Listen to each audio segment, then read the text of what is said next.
Welcome to my review for Divine Divinity. Before we get started, there's a few things we need to talk about. This ain't going to be a 100% completionist review. For one very brief moment, just as I began my playthrough, I did think about it, but I quickly gave up because this game is enormous. Plus, there's also no way to track your progress through achievements, so that was an easy out for me. That's not to say I skipped through the content. I sunk almost 40 hours into Divine Divinity, but to truly experience everything this game has to offer, you're looking anywhere between 60 and 70 hours. Secondly, there's a few points I raised during my impressions video that I'd like to clarify before we really get started. Divine Divinity was in fact not Larian Studios' first game. That honor belongs to LED Wars, an RTS title developed in roughly 5 months, created entirely as a proof of concept to gain funding for their passion project, The Lady, the Mage and the Knight. Unfortunately, LMK was scrapped after their publishing deal was avada kedavra. Larian, though, they slowly repurposed the scraps into Divine Divinity, though even that path was turbulent to say the least, with publisher CDV Software Entertainment rushing the release and forcing a title change from Vinker's preferred Divinity the Sword of Lies to the alternative and clunky name we know today. A fun little Easter egg is that the Lady, the Mage and the Knight lives on as a song in Divine Divinity.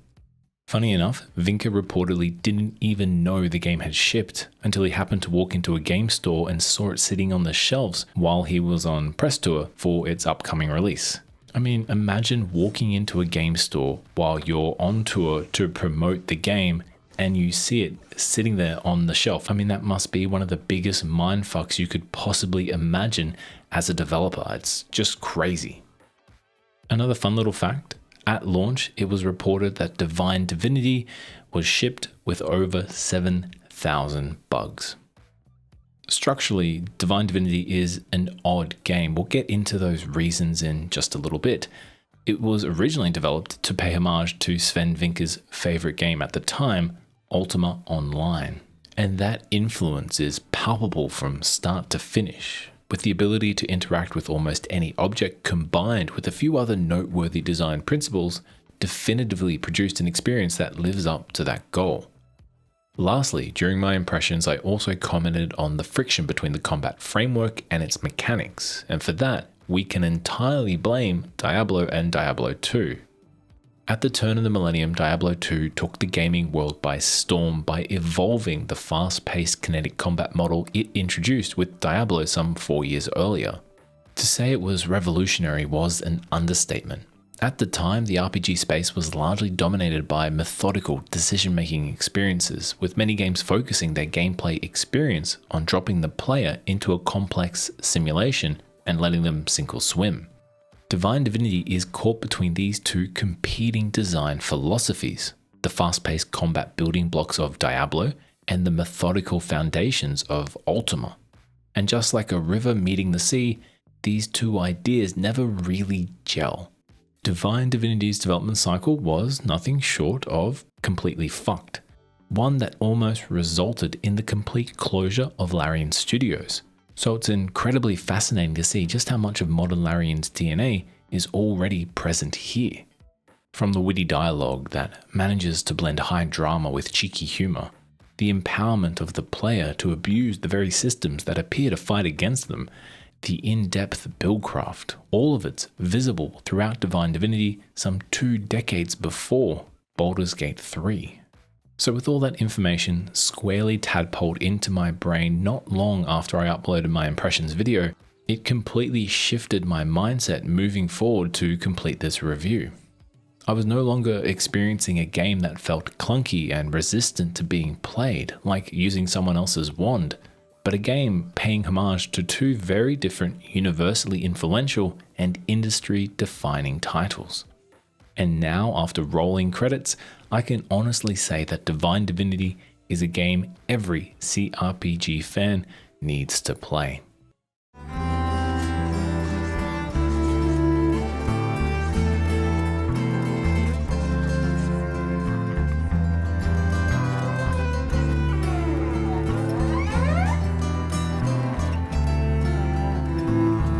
Look, I won't be discussing any narrative spoilers. but there will be footage of mid to late game areas, bosses, and dialogue. You'll also see footage of certain spells, skills, and weapons you can acquire in the late to end game. So if you are sensitive to those type of spoilers, then I'd suggest you just listen to this video as a podcast.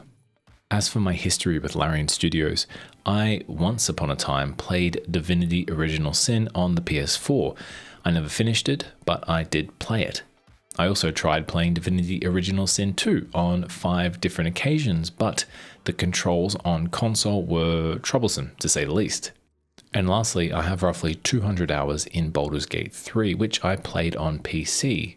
That's probably why I actually managed to play through it, since I didn't have to worry about using the control scheme of a console. Not to say there's anything wrong with what Larian puts out on consoles, but let's face it, CRPGs are so much easier to play with a keyboard and mouse. Now, before we can even begin playing Divine Divinity, we have to get it to run in full screen, and that is a slight hassle involving you to go into the game's folder and disable full screen optimization, as Windows will try its best to upscale the game, which always results in the game crashing. I'll leave instructions on how to get the game running in full screen in the pinned comment below. As far as settings go, you only have a handful of options to tweak your experience, including 3 difficulties, easy, normal, and hard. Now, I played on normal with the visual preset set to very high, the maximum the game offers with volumetric fog enabled. I also tested out high and medium visual presets, but I couldn't really notice any difference between them, considering the performance is rock solid the entire way through with only some minor dips when there are 20 plus enemies on screen. There was never a reason for me not to stick with my original settings. Initially, I felt the story was really underdeveloped within the opening act of Divine Divinity. For such a sprawling RPG, you're given very little guidance both narratively and systematically. The story firmly takes a back seat to the game's overall structure. Naturally, that has a lot to do with the influence of Ultima Online. Larian really wants you to explore and discover the world they've crafted. You could say exploration is Divine Divinity's raison d'etre. The main quest is essentially shelved and almost level gated until a dozen or so hours in. With my longer than usual preamble done, let's dive into Divine Divinity. When you boot up the game, you're instantly thrown into character creation. Aside from your starting skill, stat spread, and gender, this was by far the shortest amount of time I spent in character creation. From there, you wake up in the basement of a local healer and set about exploring a small town with a big problem. Eventually, we bump into a dragon-riding dark wizard who promptly sends us to the Shadow Realm. But it's okay because another wizard shows up and brings us immediately back to life. Stay your hand. You know, this morning I thought this was going to be a dull day. Now it is the famous Sandalore. Greetings, you old goat. I can honestly say. And wouldn't you know it, we're one of 3 marked ones. Congratulations! Mark ones are beings destined to help stop the return of the Lord of Chaos. Eventually, we're given the task of assembling the Council of 7, something that hasn't happened for thousands of years, but we'll need a representative from each one of the races of Revellon. Some twists and turns later, a little bit of child possession, and there we go. It's fairly standard fantasy fare. However, if you want to look at the history of Revellon, be prepared to pull an all-nighter because that lore runs deep. What really elevates a vanilla plot is the exceptional world building Larian managed to scrape together. Interestingly, gathering certain council members can be diabolically simple if you've already gone out and explored the map, demonstrating a symbiosis between the narrative framework and gameplay mechanics. Blending side quests into the main plot is something many AAA studios struggle with today. See Dragon Age: The Valguard. Meanwhile, it's something that Larian Studios has perfected. You can see its beginnings here in Divine Divinity. That being said, it's disorientating just how much of this game can be missed and how much lateral thinking is required to solve certain quests. Allow me to give you 2 examples and a spoiler warning purely for side content. Early on, you're tasked with curing 2 very sick NPCs. The catch? You can only cure 1, so you have to choose who lives and who dies. Except if you manage to find an entirely unmarked magic mirror in a random puddle, you can use this magic mirror to duplicate the item and save both NPCs. Then we have the quest for the holy relics. Collect all 3 holy weapons, a staff, a dagger, and a sword. Take them to the Tomb of the Divine, where you can choose to keep one by sacrificing the other 2. But if you happen to touch any of the 3 tombs inside the mausoleum, because you know everything has loot in it, you'll fail the quest permanently, knocking you out of one of the best weapons in the game. There's nothing to warn you about this, by the way. It's just one of the many quirks of Divine Divinity. Needless to say, though, I found this mission structure both thrilling and deeply frustrating. For me, at least, it induces such a tremendous sense of FOMO. I mean, who likes seeing a failed quest icon pop up in their quest log? I highlighted this in my impressions, but I want to touch upon it again. Quests are handed out like they're going out of fashion, and the information added into your quest log is vague to the nth degree. So failing a quest is incredibly easy. That's if you can figure out what you're meant to do to start with, as many quests have a small 2-sentence summary rather than guiding lines. I'll leave a link in the description to my video with a whole bunch of tips and tricks that will hopefully help you out if you decide to jump in and play. The story, once it becomes the central focus, is genuinely gripping and amazing, in fact, and the ending is simply fantastic. I'll actually be doing a little bit of a casual Divine Divinity lore dive shortly, hoping to work through the entire Revlon lore before Divinity launches into its inevitable early access. However, with all that being said, the late game pacing, particularly the final zone and dungeon, is truly fucking awful. The final area, aptly named the Wasteland, is a vast open space with one purpose: speak to a dragon to acquire a critical skill.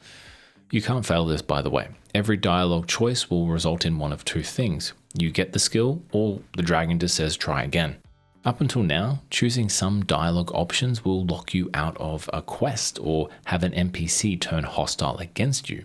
Given Divine Divinity's troubled development, I wouldn't be surprised if there was originally far more planned for this map, and Larian, being forced to ship the game, simply had no time to complete it.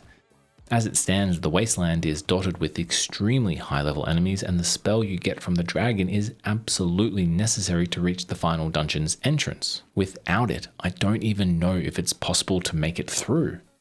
The skill itself turns you into a spectre, so nearby enemies fail to notice you, since you're just one of them. For the record, I did try to make it through without using the spell, and I lasted barely a second before being utterly steamrolled. As for the dungeon itself, Jesus Christ, I hated it, I really did. By that point, the tension had built to its peak. I was ready to face the final evil. Instead, I had to navigate 5 very, very similar dungeons with copy-pasted puzzles and defeat 5 bosses of varying degrees of difficulty before I could even engage with the final boss. It was excruciating, I mean really bad. Honestly, at one point, I just wanted to give up and look at the ending online. I'm glad I didn't, but it was a woefully meandering crawl to the finish line. But at least I was treated with one final fantastic cutscene, which actually felt earned, despite my misgivings and grievances with that final dungeon, which is terrible. I can't say that enough. It's really, really bad.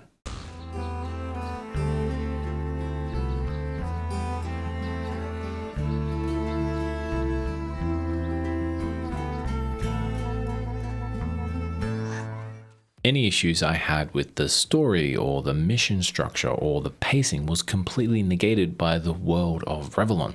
Watching characters move across this map alongside a full day-night cycle gives an immense sense of a living, breathing space. Dogs bark at you as you walk past, cats chase rats through crumbling homes and fields, vendors physically walk into their stores when you approach them to buy their wares. Even NPCs react to you in simple but engaging ways. Try talking to one without sheathing your weapon and they'll ask you to put it away, or you'll be treated as a direct threat.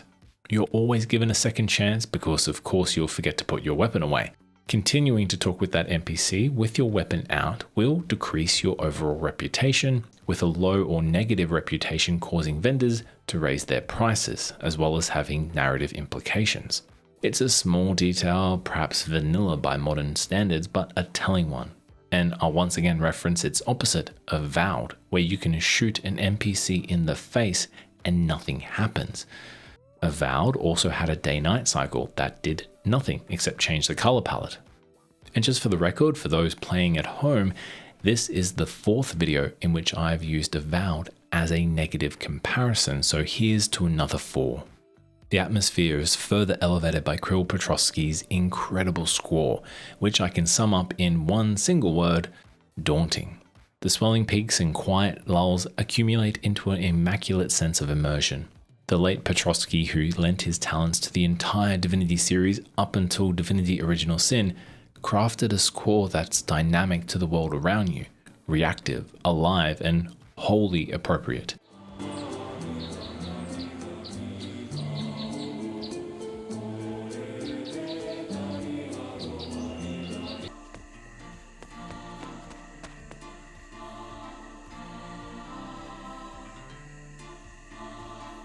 It's honestly hard to imagine this world without this incredible piece of gaming music history.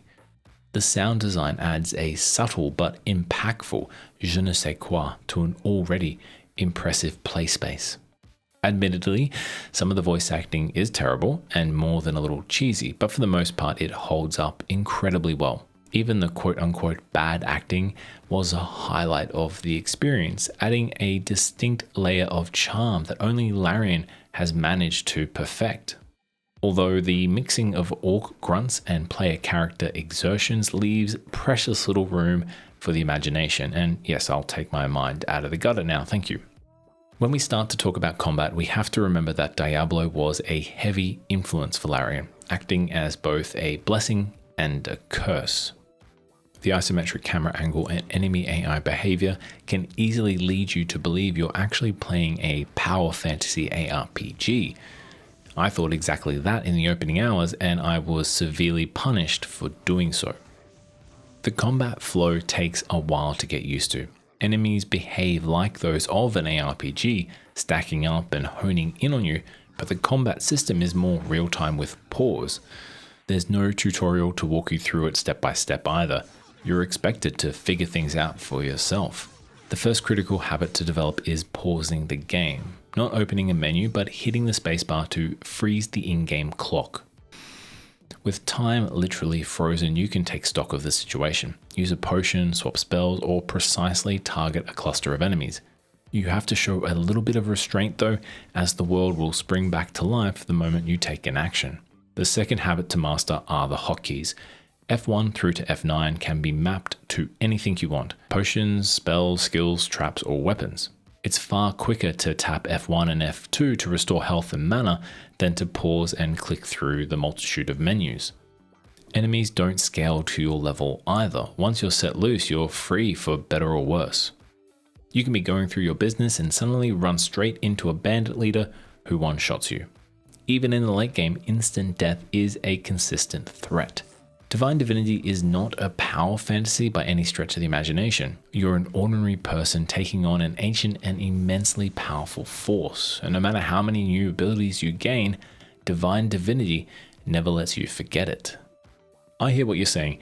How can this be fun when you're making it sound like you're constantly fighting the tide? Well, let's get into it. To survive, you need to find ways to exploit the game's systems, and Larian practically hands you the keys. There are scripted exploits like the magic vendor in the Rivertown markets, whom you can distract with a bard, allowing you to slip in and steal a high-level spellbook that will trivialize nearly every encounter for the next few hours of the game, provided you have enough mana. Other exploits are simply the player taking the game's RNG rules and abusing them. Save scumming before opening a chest, for instance, is a legitimate strategy to give you the best chance of acquiring better loot, since loot is both randomized and calculated against your character's ability spread. Far more importantly though, are the teleporter stones. You receive one almost immediately after character creation, but its twin is surrounded by skeletons who will kill you on the spot unless you're quick enough to teleport away. Eventually you will get both, and then what you do is make sure one is always by a bed. The stones you see maintain a permanent spatial link regardless of the distance, a mechanic that actually carries over into Divinity Original Sin 2. So next time you're exploring the depths of a dungeon or you're out in the open world and need to heal or get some mana back, simply drop the stone in your inventory and teleport right back to your bed. There's even an option to do exactly that. Rest, refill your health and mana, then teleport back to the drop stone. Just remember to always pick it up, otherwise you'll be doing a lot of backtracking and searching. Best of all, there's no side effects, no penalties. Enemies don't respawn after you rest either. Maybe you're stuck in the middle of a dungeon with dwindling potions like I was on more than 4 occasions at least. Well, just teleport out, rest and return. Maybe in that dungeon you just leveled up. Well, teleport, rest, go around to some vendors who now have fresh supplies plus new available items and get right back into it. Maybe you've just been going crazy collecting everything you see, looting every chest and every single item. Well, the teleporter stones don't care. Use them to sell everything you can pick up and turn a profit very early on. Trust me, gold is necessary.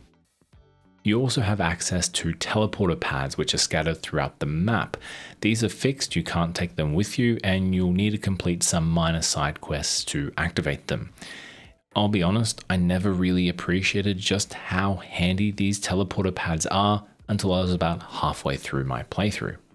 Divine Divinity is a sandbox built on a highly lethal framework.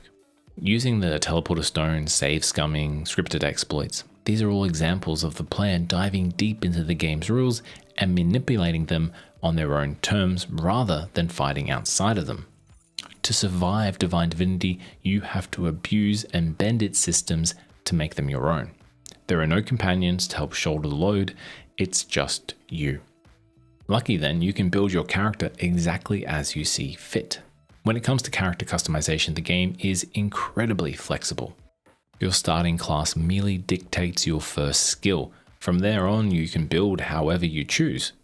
But be warned, not every skill or spell is worth investing in, which is why I strongly recommend consulting a build guide. There's no respec option either, a staple of future Larian titles. So once you've made your choice, you're locked in. I actually fell into several skill traps, sinking 3 ability points into the repair skill and 2 into the identify skill. 5 points wasted. Now that might sound like a minor issue, and it did for me at the time too, but with a level cap of 53 and with each skill able to be leveled up 5 times, those points genuinely mattered. Worse still, both the repair and identify skill are completely useless. Any vendor can identify items for a fee and repair equipment to their maximum durability, far outstripping what the spells are capable of. Lately, in every RPG I play and where it allows, I just want to build a battle mage, and the spells available here in Divine Divinity are hugely fun to experiment with. Early on, I relied heavily on Meteor Strike, and as the game progressed, Elemental Hail and Wave were 2 of my favorites. The Shield and Magic Shield spells are a must-have in my opinion, providing a great buffer when you're in the thick of a swarm of enemies. Training your brain to tap F4 to select the spell and then left-click to use it did take some time to get used to, as I would just expect the spell to work the moment I hit the F key. But let's talk about leveling up. When you do level up, you receive 5 attribute points with 4 stats to choose from: Constitution, Agility, Strength, and Intelligence. Constitution is effectively a dead stat, at least when compared to the others. No amount of health will save you when you're swarmed by a dozen enemies. That bar will evaporate in seconds. Agility is by far the most valuable regardless of your build, as it increases both accuracy and defense. Strength should be your second priority even for mage builds, as it allows you to wear heavy armor without impacting your mana pool. Intelligence rounds out our holy trinity, increasing our mana reserve. What's interesting is that there's no ceiling to the attribute levels either. By the time I reached the final dungeon, my agility stat was at 178, largely thanks to the charm system. The charm mechanic is invaluable and deeply satisfying once you understand how to use it. As you explore, you'll find gear bearing a charm number. This number indicates how many charm slots they can carry. Charms come in 4 tiers of rarity, ranging from minor resistance boosts all the way up to substantial power spikes. They can take an average build and push it towards something approaching that Diablo-style power fantasy. The caveat to the charm system is that once a charm is slotted in, it's locked in forever. You cannot remove it or replace it.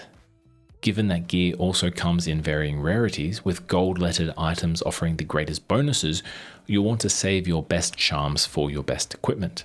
The rarest charms conveniently only start appearing freely in the final area, so the payoff for patience is real. But some vendors actually do stock the rarest type of charms for around 30,000 gold apiece at about the halfway point in the game. But let's round out this section by just briefly touching upon the gear you can find. Everything is here, from two-handed weapons, one-handed weapons, swords, shields, longbows, and crossbows.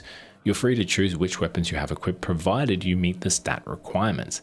There aren't any loadout options available, so unfortunately it's not possible to quickly swap between weapon kits, but you can at least swap weapons using the hotkeys. Overall, the combat mechanics took a long time to get used to, but the build craft and what you're able to do, the amount of loot you get is satisfying. I mean, my dopamine spikes were pretty constant throughout my playthrough, so I do think it is a lot of fun. I believe the combat model is great, but it's still something you need to take your time with and just have your mind really prepared for what you're going to go into. It's not something that you're going to get right away. It needs persistence. You need to keep playing with it and experimenting, and once it clicks, it is pretty fun, I must admit. And that's my review for Divine Divinity. If I had to sum up my experience, it would be akin to excitingly landing in a city you visited in your late teens, telling your friends, hey, not to worry, I know my way around, I was a local once. And then realizing it's been nearly 15 years, the city's changed and you don't know up from down, left from right, roundabout from stop sign. Until you spot a familiar bakery. Then you spot the cafe you used to people watch from. And then it all clicks, it all comes flooding back at once. An incredibly pompous and overworked analogy, I know, but it's the best I can do and the best way I can describe what it felt like to play Divine Divinity. Jumping into DD, everything felt familiar but slightly displaced. You have to adapt, and when you do, when you finally understand what you're actually meant to do, it becomes familiar again. You still get surprised here and there by something new or something that doesn't quite feel right, but it still is a fun experience to work your way through. Divine Divinity is an accumulation of developer perseverance, of publisher interference, and of a vision that stubbornly outlasted both. Larian set out to make an RPG that was equal parts homage and trendsetter, and against all odds, they succeeded. I highly recommend checking out Divine Divinity.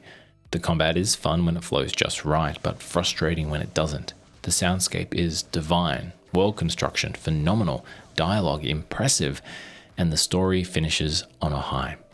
Thank you so much for watching this video. This is probably one of the longest ones I've ever done. It definitely took the longest to record and the longest to write. But either way, thank you whether you've watched 1 second or a minute. I really do appreciate your time. It means a lot to me, and no matter where you are in the world, I hope you have a fantastic day. Take care.